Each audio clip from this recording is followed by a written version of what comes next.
एक पतिव्रता और की कथा मैं सुना, इसके बाद अगर कहा दोगे तो चलिए। कन्हैया ने कहा सुना। वो गोपी खड़ी है, उसने कहा गोविंद, एक बहुत सुंदर पति से भी पतिव्रता नारी थी। वो प्रतिदिन अपने पति की पूजा कराती थी, पति को भोजन कराती थी, फिर अपने भोजन करती थी। संयोग से कुछ दिन बाद उसका पति परदेश जाने को तैयार हुआ। उस पतिव्रता नारी ने अपने पति से पूछा, कहा स्वामी जी, जब तक आप घर में थे तब तक मैं आपकी सेवा पूजा करके आपको खिला के तब खाती थी। जब आप जा रहे परदेश तो आपके जाने के बाद मैं किसकी सेवा करूंगी? पतिदेव आपके जाने के बाद जब आप परदेश चले जाएंगे तो किसकी सेवा करूंगी? किसको भोजन कराएंगे? फिर भोजन करूंगी। ये गोपी सुना रही है कथा कन्हैया। उसका पति बोला, कहा मेरे जाने के बाद तुम एक मेरे जैसा नकली पति बना लेना, मूर्ति चित्र बना लेना, और उसे नकली पति की सेवा तब तक करना जब तक मैं लौटी ना, उसी की पूजा करके भोजन कर ले। अब औरत को नियम बना ली, पर उसी नकली पति के ऊपर जल छिड़क दे, चंदन लगा दे, फूल पर माला पहना दे, आरती कर ले, भोजन करा, भोग लगा दे, तब भोजन कर दे।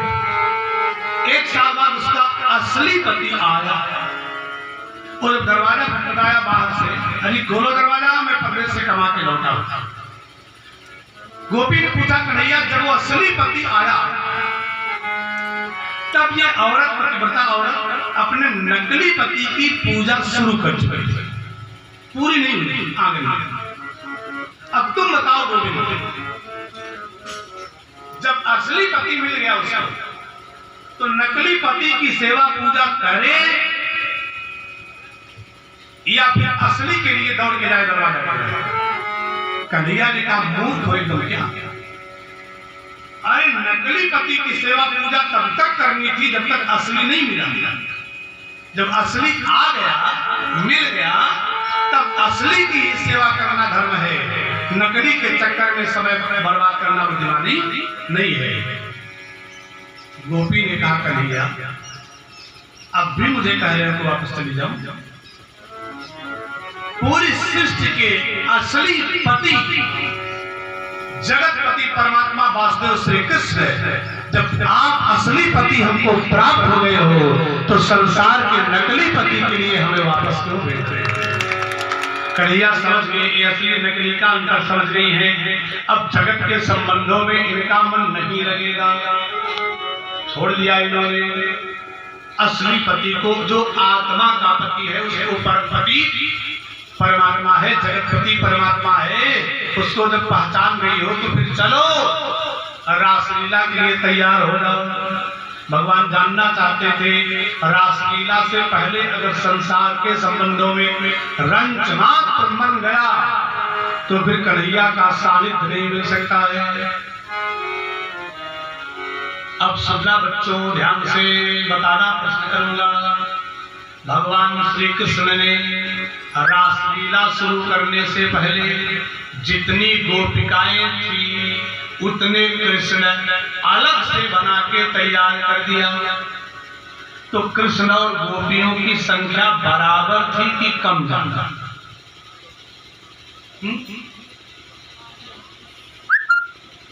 फिर से सुन लीजिए, भगवान श्री कृष्ण जी ने जितनी गोपी थी उतने कृष्ण अलग से बना के तैयार कर दिया। तो कृष्ण और गोपी की संख्या बराबर रही कि कम ज्यादा? ज्यादा। कौन ज्यादा? कितना ज्यादा?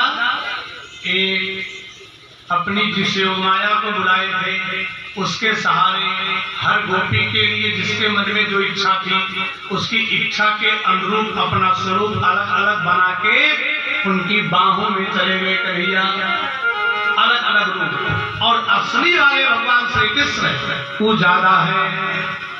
जब ज्यादा है तो कहाँ जाएगा? वो अकेले दूर हो गए, केवल देखने लगे रासलीला को। एको हम बहुत श्याम है। असली भगवान श्री कृष्ण वो रासलीला में शामिल ही नहीं हुए, अपने को शामिल ही नहीं किए, अलग से कृष्ण बना दिया उन्होंने। उन्हीं के आनंद में सब गोपिकाएं लगी रहे। असली भगवान, मैंने शुरू कहा ना कि स्वप्न में किसी नारी का स्पर्श कन्हैया नहीं करते। जैसे मोर के द्वारा मोरनी के गर्भ से संतान की प्राप्ति तो हो जाती है, लेकिन मोर पूरे जीवन में मोरनी को कभी स्पर्श नहीं करता, कभी टच नहीं करता। मोरनी के गर्भ से मोर के ही बच्चे पैदा होते हैं। जूलॉजी जंतु विज्ञान के सिद्धांत को तोड़ा मोर ने। अलग प्रक्रिया से संतान उत्पत्ति का प्रजनन का कार्य करता है, मोरनी को कभी छूता नहीं। वैसे कन्हैया भी मोरपंख धारण करके हमको बताते हैं योगेश्वर भगवान कृष्ण है। सबकी मनोभावनाओं को स्वीकार करके, सबके प्रेम को स्वीकार करके, भक्तों के अनुसार अलग अलग रूप बना के सबको आनंद तो दे देते हैं, लेकिन स्वयं कभी किसी से सपने में भी संबंध नहीं रखते।